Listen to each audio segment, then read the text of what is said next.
Magandang umaga po, muli pong yung lingkod, si Chef Roy. Kahapon po yung eleksyon, kahapon. Okay?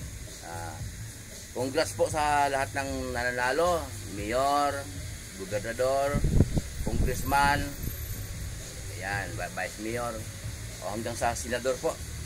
Ayun. Pinupost ko po, 2 araw magkasunod na ang kung sino man ang malagay sa pwesto, kung sino man mananalo, ay ang Diyos ang naglagay sa kanila. Okay? Yan ang pinapost ko po, 2 magkasunod. Yung kahapon election at saka nung bago mag-eleksyon. Biblical po yun. Mababasa natin sa Roma 13, 1 hanggang 2.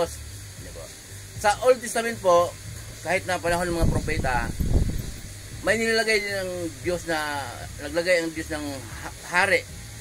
Nirang ng Diyos na si Haring Ahab. Okay? Ang Diyos ang humirang noon, si Haring Ahab ng Israel. Pero noong naging hari siya, hindi siya sumasampalataya sa Diyos. Ay ko, silaw siguro siya sa mga karangyaan, mga kayamanan niya. Hindi siya sumunod sa oath ng Diyos, kaya pinarusahan din po siya. Ganon. Ang parusa sa kanya si Haring Ahab mga propeta, tinatanong niya ang mga propeta niya. Dami niyang propeta, 400 mahigit. Na sasalakayin ko ang kalaban, mananalo ba ako? Anong sabi ng Diyos? Tinanong yung mga propeta. Kasi nung panahon yun, nakagalian ng mga hari na may propeta sa kanilang kaharian. Para kung makipagdigma sila, propeta ang tanongin. Kasi ang propeta yun ang kausap ng Diyos. Kaso po, ang Diyos nagpadala ng mga anghel sa mga propeta ni Haring Ahab na magsinungaling. Magsinungaling yung mga propeta. Kaya wala pong imposible sa Diyos pwedeng ipahamak ang taong nagkasala sa kanya, magsinungaling. Sabi ng mga propeta, mananalo ka sa laban. Salakayin ang kalaban. Pero nakatakda na pala na mapahamak na. Tinakda ng Diyos. Kaya noong nagsagupaan po sila, sabi ng kalaban nila, itigil ang paghabol sa mga Israelita. Mayroong bagitong sundalo. Basta pumala na walang direksyon, tinamaan si Haring Ahab. Yun. Ang ilang kinamatay po. Kaya tinakda ng Diyos na mapahamak siya.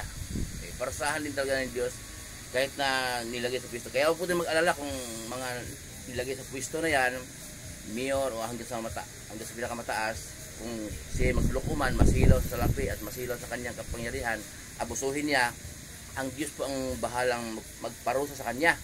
Nakasulat din po sa Roma pa rin po, Roma 12:19. Ang Diyos ang bahalang gaganti. Ipaubaya natin sa galit ng Diyos. Ganon din po si Haring Saul nung panahon ni bata pa si David. Okay? Si Haring Saul, ang Diyos din humirang sa kanya. Ganon din. Hindi siya sumunod sa utos ng Diyos. Nasilaw siya sa kanyang kapangyarihan. Ayun. Pinarusahan din siya ng Diyos. Ganon din po. Ang parusa sa kanya noon dahil wala siyang pananampalataya sa Diyos, wala siyang pananampalataya, nakuha lang naman sa patiwakal. Nung malapit na yung kalaban niya, kaysa naman mahuli siya, bago siya patayin ng kalaban niya, paglalaroan siya. Sabi niya sa kanyang chief of staff, patayin mo ako, dahil ayun yung kalaban natin, no? Pag nahuli ako, bago ako patayin, paglalaroan ako yan. Mas masakit, paglalaroan bago patayin. Sabi naman ng kanyang yung personal bodyguard, hindi ko po magagawa kamahalan. Ang ginawa niya, nagpakamatay siya.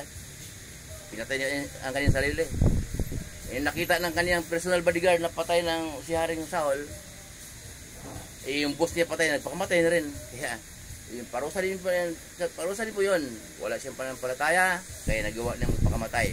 Wala siyang pananampalataya sa Diyos. Ganun po ang yung binabanggit ko po, example mo po yun, si Haring Saul at si Haring Ahab.